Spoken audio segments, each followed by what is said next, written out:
A very good morning to all of you. Myself Milind Suresh Pawar. I am working as assistant professor in KK Wagh Senior College, Kakasaheb Nagar. So in today's video we are going to discuss about the atmosphere, which is designed by this topic means atmosphere. This topic is involved in the syllabus of the FY BSc for paper second. So it is my sole duty as a assistant professor to tell you or to teach you that how atmosphere evolved and what is mean by atmosphere.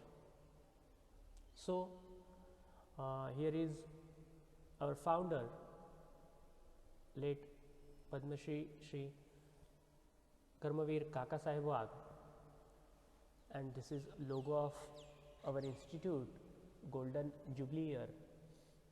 We have celebrated recently. So I am Mr. Milind Suresh Pawar. I have qualifications, and today we are going to discuss about the atmosphere. All of you know that atmosphere in Marathi it is called as Vatavaran, but we know that what is meant by atmosphere. But if somebody tells us that explain or give a definition of atmosphere, then nobody can able to tell. It means by efforts he or she can able to tell, but easily you cannot able to tell it that what is meant by atmosphere. So let's go through it. That an atmosphere from ancient Greek atmos, which means vapor. Okay, the atmosphere word itself arises from a Greek language words. So atmos meaning vapor, and sphaira meaning ball or sphere. Okay, so is a layer or a set of layers of gases surrounding a planet or other material body that is held in place by the gravity of that body. It means atmosphere includes the mixture of various gases, various particulate matters, water vapor, and those all which is suspended into the air. And atmosphere is tasteless, odorless. Okay, because it is mixture of gases and they are tasteless, odorless, and with the help of our eyes we cannot able to see them. So the envelope which surrounds the earth or any celestial body because of its gravity is called as its atmosphere. So an atmosphere is more likely to be retained if the gravity is subjected to is high and the temperature of the atmosphere is low. So let's see the evolution of the atmosphere, how it evolved.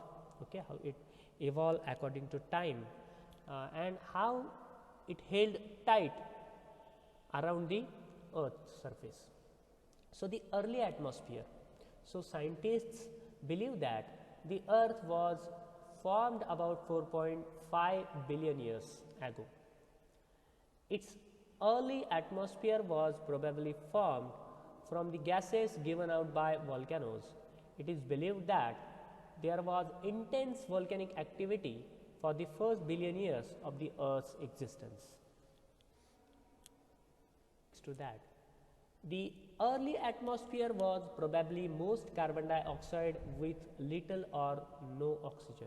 It means when there was earth formation at that time, everywhere there are volcanic eruptions, and from that volcanoes there is a ejection of ash, water vapor, and various gases, and the early atmosphere is made by these eruptions. So there is probably mostly carbon dioxide was present there, and very little or no oxygen is there. So there were smaller proportions of water vapor, ammonia and methane. Okay, so these are the primary constituents of atmosphere at that time, that water vapor, ammonia and methane.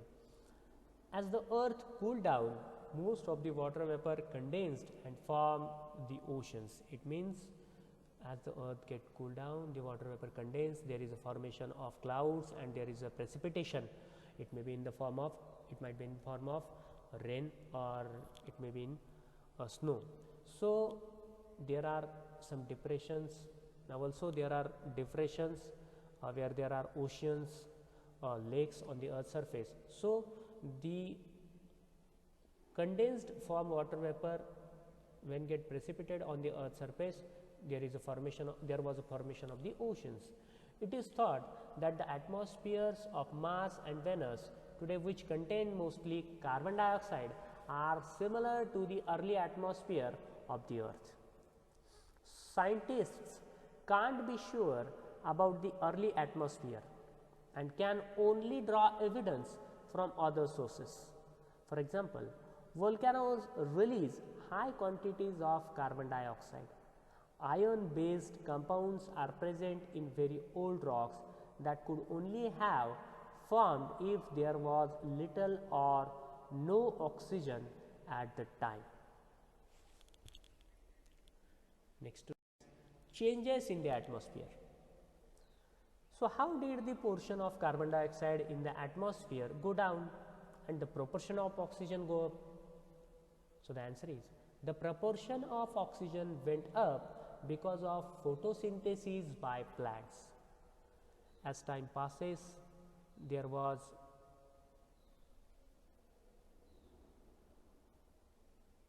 some plants developed on the earth's surface and they used the carbon dioxide which was present in abundant form in the atmosphere, and hence by the process of photosynthesis these plants used this carbon dioxide to prepare their food, and hence the proportion of carbon dioxide went down.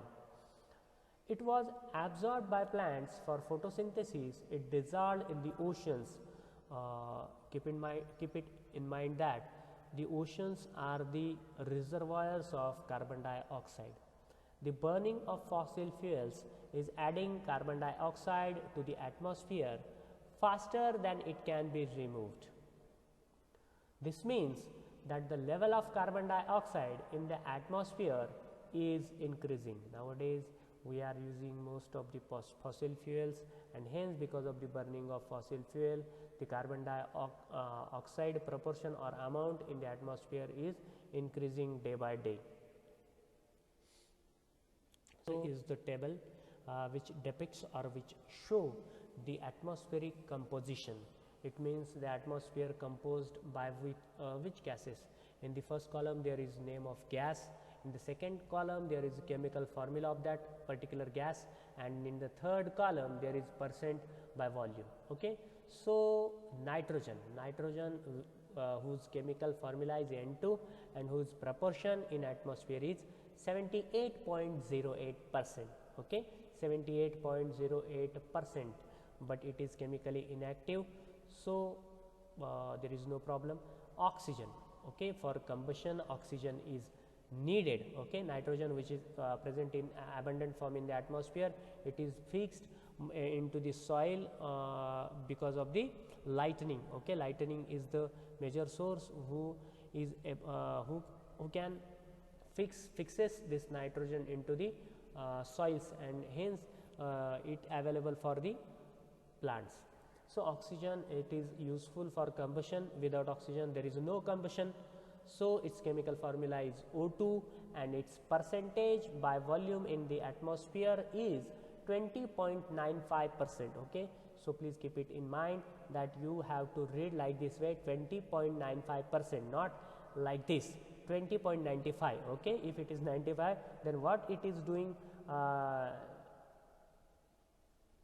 apart from the point, decimal point. Okay. So, it should then plus in that 20, but it is 20.95%. So, next one is water, H2O. It is variable in nature. It ranges from 0 to 4% in the atmosphere. Water is essential for living beings. Without water and oxygen, there is no life on the earth surface. So next one is argon. Its chemical formula is Ar, 0.93%. It is by volume present in the atmosphere. Then next one is carbon dioxide. Carbon dioxide, its chemical formula is CO2. Okay, its chemical formula is CO2, which is present by percent in volume is 0.0360%.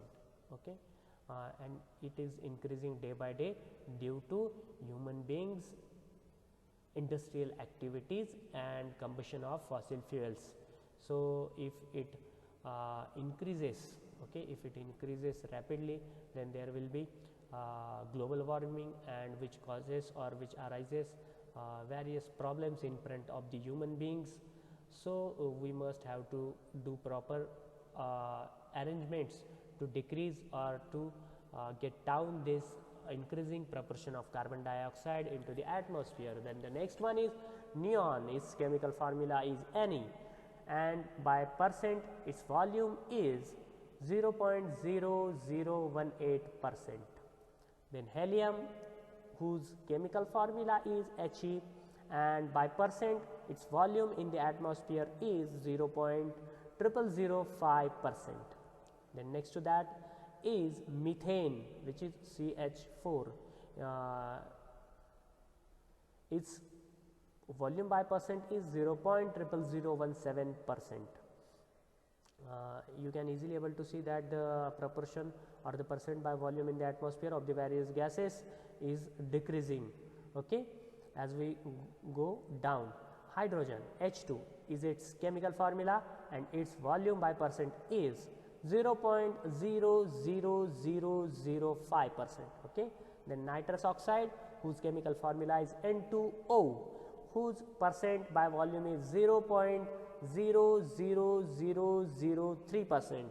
And then ozone, its chemical formula is O3, and whose percent by volume is 0.000004%. And by this way we have finished the atmospheric composition. Next to that is the table first lists the 11 most abundant gases found in the Earth's lower atmosphere by volume of the gases listed: nitrogen, oxygen, water vapor, carbon dioxide, methane, nitrous oxide and ozone are extremely important to the health of the Earth's biosphere. The table indicates that nitrogen and oxygen are the main components of the atmosphere by volume. Together, these two gases make up approximately 99% of the dry atmosphere. Okay, keep it in mind that dry atmosphere make up with the help of these two gases only, nitrogen and oxygen, which make up 99%. So both of these gases have very important associations with life. Nitrogen is removed from the atmosphere and deposited at the Earth's surface mainly by specialized nitrogen fixing bacteria and by way of lightning. Okay, so nitrogen fixing bacteria which are grow or which gets shelter from the leguminous plant, so like groundnuts, and they get shelter, and they in barter system the nitrogen bacteria gives that plant nitrogen which is free into the atmosphere, and by fixing it in their nodules. Okay, so lightning through precipitation, the addition of this nitrogen to the Earth's surface, soils and various water bodies supplies much needed nutrition for plant growth. Nitrogen runs to the atmosphere primarily through biomass combustion and denitrification. So next is oxygen is exchanged between the atmosphere and life through the processes of photosynthesis and respiration. Photosynthesis produces oxygen when carbon dioxide and water are chemically converted into glucose with the help of sunlight. Respiration is the opposite process of photosynthesis. In respiration, oxygen is combined with glucose to chemically release energy for metabolism. The products of this reaction are water and carbon dioxide. The next most abundant gas on the table is water vapor. Water vapor varies in concentration in the atmosphere, both spatially and temporally. The highest concentrations of water vapor are found near the equator, over the oceans and tropical rainforests. Cold polar areas and subtropical continental deserts are locations where the volume of water vapor can approach 0%. Water vapor has several very important functional roles on our planet. It redistributes heat energy on the earth through latent heat energy exchange. The condensation of water vapor creates precipitation that falls to the earth's surface, providing needed fresh water for plants and animals. It helps warm the earth's atmosphere through the greenhouse effect. The fifth most abundant gas in the atmosphere is carbon dioxide. The volume of this gas has increased by over 35% in the last 300 years. This increase is primarily due to human induced burning from fossil fuels, deforestation and other forms of land use change. Carbon dioxide is an important greenhouse gas. The human caused increase in its concentration in the atmosphere has strengthened the greenhouse effect and has definitely contributed to global warming. Over the last 100 years, carbon dioxide is also naturally exchanged between the atmosphere and life through the processes of photosynthesis and respiration. So, this is enough for today's video. I hope you have understood all these things. So, please go through this and try to like and subscribe my channel and wait for my next videos. I am going to explain very clearly the next topics which are here in the FY BSc syllabus. So till then, thank you.